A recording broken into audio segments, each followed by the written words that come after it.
नमस्कार, lead India publishers association में आपका बहुत बहुत स्वागत है। मैं हूं डॉक्टर तरुणा एस गौड़। आप पत्रकार हैं और फील्ड में आप रिपोर्टिंग कर रहे हैं, लेकिन अचानक कुछ लोग आते हैं, आपका कैमरा तोड़ देते हैं, आपको धमकाते हैं और कभी कभी सीधे सीधे आपके ऊपर हमला ही कर देते हैं। तो ये सिर्फ एक पत्रकार पर ही नहीं हमला होता, बल्कि ये लोकतंत्र की आवाज़ पर हमला होता है। और सबसे दुख की बात यह है कि ऐसी स्थिति में कई पत्रकार खुद को अकेला पाते हैं और ग्रामीण पत्रकारों को पुलिस कंप्लेंट के अलावा दूसरा कोई प्रोसेस भी नहीं पता होता। ग्रामीण की बात छोड़िए, बहुत सारे जर्नलिस्ट हैं जिनको ये जानकारी नहीं होती कि वो पुलिस में एफआईआर करने के अलावा और क्या स्टेप ले सकते हैं। हालांकि पुलिस कंप्लेंट करना मैंडेटरी है, लेकिन फिर भी एक और पावरफुल इंस्ट्रूमेंट है जो हम आपको इस वीडियो में बताएंगे कि अगर एक पत्रकार के ऊपर हमला हो जाए तो वो क्या क्या स्टेप फॉलो कर सकते हैं। पत्रकार के ऊपर या फिर पत्रकारिता के ऊपर दबाव के केस में एक क्वासी जुडिशियल ऑर्गेनाइजेशन है भारत सरकार की जो इस मामले में मदद करती है। उसका नाम है प्रेस काउंसिल ऑफ इंडिया। लेकिन जैसा कि अभी हमने आपको बताया था कि पुलिस कंप्लेंट भी ज़रूरी है, तो पुलिस कंप्लेंट आपको करने के लिए क्या क्या चीज़ें चाहिए होती हैं, आप बीएनएस के कौन कौन से सेक्शंस में अपने इस हमले के लिए रिपोर्टिंग कर सकते हैं, वो हम आपको बताते हैं। जैसे बीएनएस सेक्शन 115 और 118 यानी कि जानबूझकर चोट पहुँचाना। इस सेक्शन में पुलिस को आपके लिए एफआईआर दर्ज करनी चाहिए। दूसरा बीएनएस का सेक्शन है 351 यानी आपराधिक धमकी। अगर कोई पत्रकार को धमकी दे तो ये वाला सेक्शन ज़रूर लगा सकते हैं। तीसरा है 352 हमला या फिर बल का प्रयोग। इसमें assault, use of criminal force, ये सेक्शन इंक्लूड होता है। इसके अलावा पुलिस के खिलाफ भी आप कंप्लेंट कर सकते हैं। अगर पुलिस अपने अधिकार का गलत इस्तेमाल करे, जैसे एफआईआर दर्ज ना करे, जानबूझकर गलत केस बना दे, अपराधियों को बचाने की कोशिश करे, तो आप इसके खिलाफ भी कंप्लेंट दर्ज करवा सकते हैं। तब आप जुडिशियल मजिस्ट्रेट के थ्रू आदेश लेंगे, तब पुलिस इसमें एफआईआर दर्ज करती है।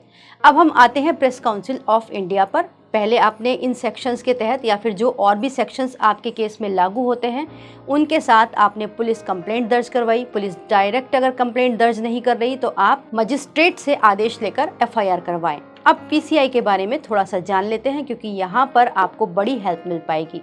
प्रेस काउंसिल ऑफ इंडिया एक स्टैट्यूटरी बॉडी है, क्योंकि इसको बाकायदा एक act press council of India 1978 के तहत इस्टेब्लिश किया गया था, बनाया गया था, जो पत्रकारों की स्वतंत्रता और सुरक्षा के लिए बनी है।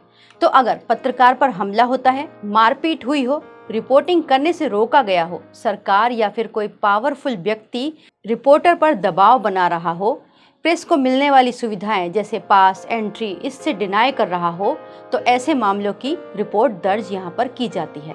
अगर मान लीजिए प्रशासन दबाव में है, तब भी आप यहाँ पर कंप्लेंट कर सकते हैं। अब पीसीआई में कंप्लेंट करने का क्या लीगल प्रोसीजर है वो हम समझते हैं।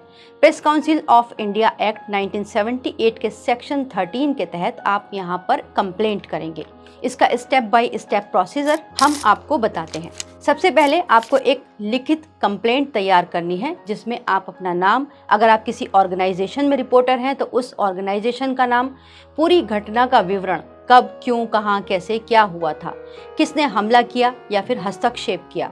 इसके साथ ही आप वो सपोर्टिंग डॉक्यूमेंट्स भी लगाएं, जो कि आपके वीडियो हो सकते हैं, फोटो हो सकते हैं, और साथ में एफआईआर की कॉपी भी इसमें अटैच करनी होती है। इसके अलावा जिस संबंध में ये अटैक हुआ वो न्यूज़ रिपोर्ट कौन सी थी या आर्टिकल कौन सा था, ये सब आपको उसमें मेंशन करना होता है। अब इसके बाद शिकायत कहाँ भेजनी है। प्रेस काउंसिल ऑफ इंडिया का एक पोर्टल है, इसका आप गूगल में पूरा नाम डालेंगे प्रेस काउंसिल ऑफ इंडिया, तब ये वेबसाइट खुल जाएगी।